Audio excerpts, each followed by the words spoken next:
Magandang gabi po mga kababayan. Pag-usapan po natin itong yung tungkol pa rin sa confidential fund ni Sarah. Oo, wala na nga. Tinanggal na. So ano pang, bakit pa pag-uusapan? Pag-usapan po natin yung aftermath. Aftermath nung itong pagbawi. Kasi po, bakit nangyari na talagang tinuluyan po ng Senado na tanggalin talaga? Although, ayon nga po doon sa nag-leak na kwento na galing mismo sa loob, internal talks inside the executive meeting, na dahil mayroong isang dalahirang butike. Pero daw ka ha, mga kababayan, para sa akin blessing in disguise nga yun . Sa totoo lang, kailangan nga pang magpasalamat tayo. Well, sa atin po, sa atin na natutuwa, sa mga netizens, sa mga anti-confidential fund na tuwang-tuwa sa ngayon dahil sa pagkakatanggal ng pondong iyan kay Sarah at mailipat na nga po doon sa mas nangangailangang ahensya. At ngayon nga po, eto na nga, para po sa mga pro Sarah, para po sa kanila, hero, bayani daw si Bibi Sara. Well, kayo mga kababayan, matatawag nyo bang kabayanihan yon? Well, para lang yan doon sa mga pro Sara. Natuwang-tuwa sila, puring-puri nila, praises to the high heavens, na napakaganda ng ginawa. Heroic nga po. Heroic daw. Pero para sa akin, sa mga mas nakakaintindi, para sa akin at marami akong nabasa, narinig, mga opinyon ng mga kapwa ko vloggers, na, well, pareho kami ng stand, pagkakaintindi, na hindi mo po matatawag na kabayanihan yung ginawa ni Sarah. Bakit kamo? Kasi po, yung kusa daw kasing binitawan. Yes, kusang binitawan. Alam nyo kung bakit? Kasi nga, wala nang kapag-asa. Kasi, during that day, was it yesterday yata yun?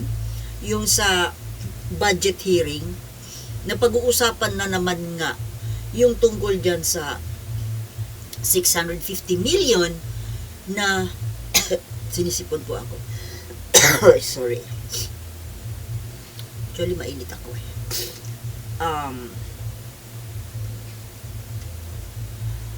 to the last minute, sa totoo lang, talagang she was still clinging to it. Nakakapit pa rin siya at umaasa siya. Kasi siyempre yan sila yung mga pro Duterte na mga senador. Siyempre nagkukunta-kuntakan yan sila. Oh, madam, wag ka mag-alala. Ililigtas namin ang confi fund mo. Siyempre, diba, yung 9 senators na pag-alaman natin mula doon sa dalahirang butiki. Alam niya na posible pa. Sorry. Alam ni Sarah na posible pa na makuha niya yung pera. Pero, kaya nga lang, after the hapdi ang lalamunan ko. After the meeting, na yun nga po, mayroong nag-squill, may nag-tridor sa kanila. ibinulgar sa isang news outlet yung tungkol doon sa 9 senators na magliligtas doon sa confidential fund ni Sara. O di ngayon, nagkabukingan, nagkapahiyaan na. Kahiyaan na po. Kasi, kung itutuloy pa nila yon, magagalit ang taong bayan lalo. Kasi, ilang buwan na yung public uproar po tungkol dito sa Confi Fund na ito ay talagang malakas at hindi ho papayag yung taong bayan. Actually, that day, nung naghihiring sila, itong plenary na talaga, may mga grupo na nagrally doon. Grupo ng mga makabayan. Kaya, kumbaga, magiging magulo. Sa totoo lang, magiging magulo talaga. Magkakagulo talaga kung itutuloy nila yon. Baka pagbabatuhin pa yung Senate building eh. So, ngayon nga, dahil nga nag-leak yung informasyon na yon, hindi na natuloy. Hindi na lang ibibigay kay Sara. At alam ni Sara yon bago pa siya pumunta doon sa hearing. Kaya nakapag-desisyon na sila na huwag na lang, isuko na lang. Magiging hero pa siya. Kasi wala eh. Talagang wala ng pag-asa. Talagang tatanggalin na talaga sa kanya. Eh kung magpupumilit pa siya, di kahiya-hiya naman sa kanya. Mapapahiya lang talaga siya. Kaya itong ginawa niya na pagsuko nung perang yon, o di naging bayani pa siya sa paningin ng mga engot. Pero sa mga nakakaintindi, hindi po heroic yon. Alam niyo kung bakit? Kasi nga po, hindi bukal sa kalooban niya yung pagsuko. Na to the last minute, talagang gusto pa rin niyang hawakan. So, ano ang heroic doon? Talagang gusto pa rin niya. To the last minute na pati nga yung ang isinuko lang talaga niya, sa totoo lang, yung 500 million na Confi Fund para sa OVP, sa Office of the Vice President. Yung 150 million na para sa DepEd, talagang gusto pa rin niyang kuhanin. Kesyo ilagay daw sa isang doon sa learning program para tumalino yung mga estudyante. Dahil kulelat na daw tayo. O totoo, ang bubobo na po ng mga estudyante ngayon. Ewan ko ba kung anong ginagawa ng mga teacher. Anong ginagawa ng mga teacher? May pondo naman eh. Teka, lumalayo na naman ako eh. So, yon. Gusto pa rin talagang makaharbat. Pero ito nga, hindi pa rin pinagbigyan ng Senado. Hindi na, totally wala. Wala naman talaga dapat eh. Ngayon lang nagkaroon ng sariling intelligence confidential fund ang DepEd Secretary. Previous years, wala naman ng ganyan eh. Pati OVP. Wala namang ganyan. Siya lang ang bukod tangi. Spoiled brat kasi. Pasensya na po talaga. Makati ang lalamunan ko. So ngayon nga, ito po yung napansin ko doon na para doon sa mga pro-Duterte, hero na hero sa kanila si Sara. Excuse me mga kababayan, hindi po heroic yon. I tell you, hindi heroic yon. At baka sa mga susunod na taon, gagawa ng paraan yan si Sara para diskarte pa rin. Kung paanong diskarte, ewan natin. Gagawa yan. Dahil talagang gawain na niya yan. Kaya babantay tayo talaga. Talaga po na pag tayong mga taong bayan, kailangan po nating bantayan ang pinaggagawa ng mga politikong ito. Lalo na itong grupo ni Sara Duterte. Hindi talaga siya pwede maging pangulo. Kasi wala siyang sense of priority. Hindi marunong mag-prioritize ng dapat gastusan. Now, ang isang gusto ko pa po na bigyan ng pansin ay itong mga senador na kabilang doon sa siyam na papabor daw sana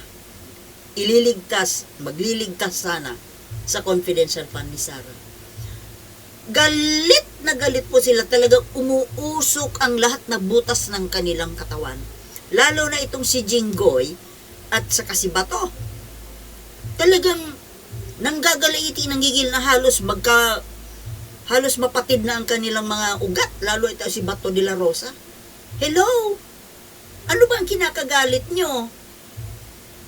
Kung hindi naman totoo, mali naman pala yung inilabas na inilik na balitang yan what's the problem?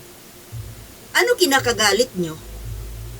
Nagagalit ba kayo dahil nabuking namin na ililigtas nyo pala yung confidential fund ni Sara? Nabuking kayo na malalaman namin na wala pala kayong malasakit sa pagtatanggol ng ating teritoryo. Dahil ang perang yan na gustong ibulsa ni Sara ay para yan doon sa West Philippine Sea. O tingnan mo, ngayong araw lang na ito, binuli na naman tayo ng China. The same gawi.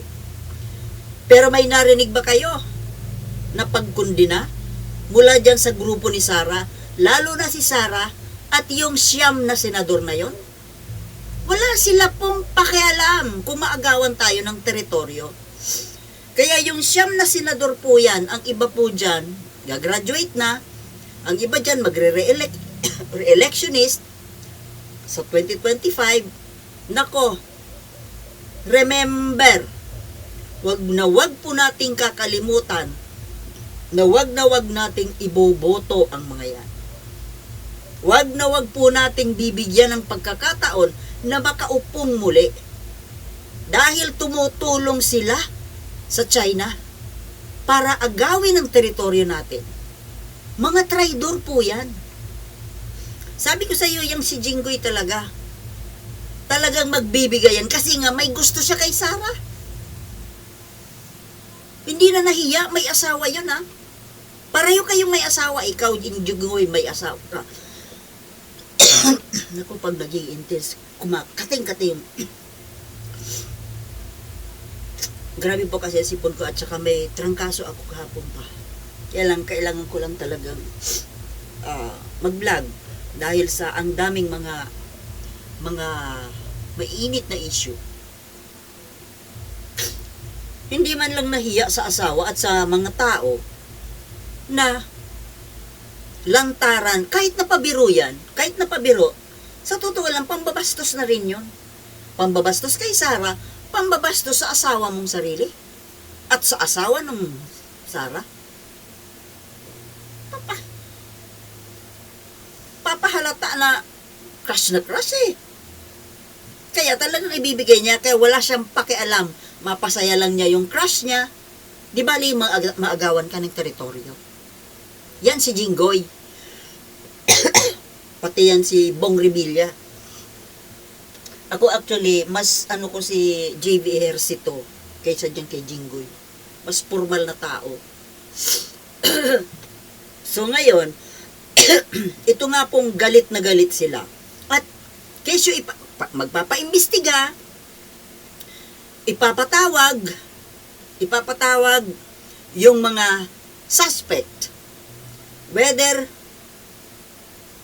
yung kapwa nila senador yan nakasama nila doon sa executive meeting, or yung mga waiter daw, or yung mga hindi senador nakasama doon sa loob. Gano'n naman pala kasi. Mayroon palang ibang tao dyan, bakit hindi kayo nag-ingat ng inyong mga pinagsasasabi? Alam naman ninyo na mainit ang isyong yan. O kagaya niyan, may nag-leak. Tapos iimbestigahan ninyo, para para parusahan at ipakulong. Kung kapwa nyo man senador yon, mas nakakahiya sa inyo. Bakit hindi na lang yan kalimutan?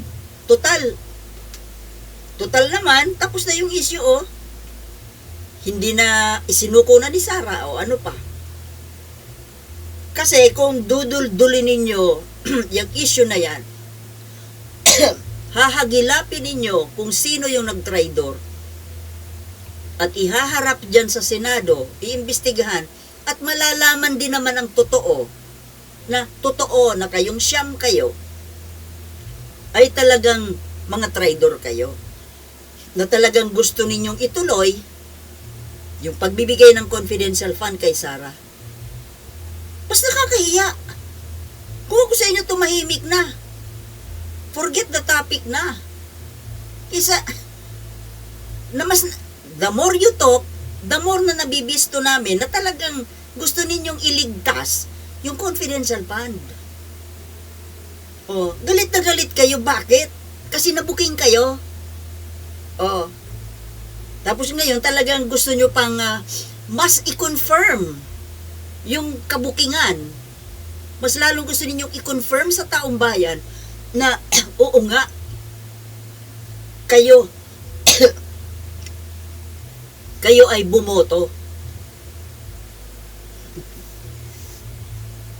Mga buwang kasi kayo, hindi kayo maingat eh. Bakit kasi may mga kasama kayo dyan na hindi naman senador?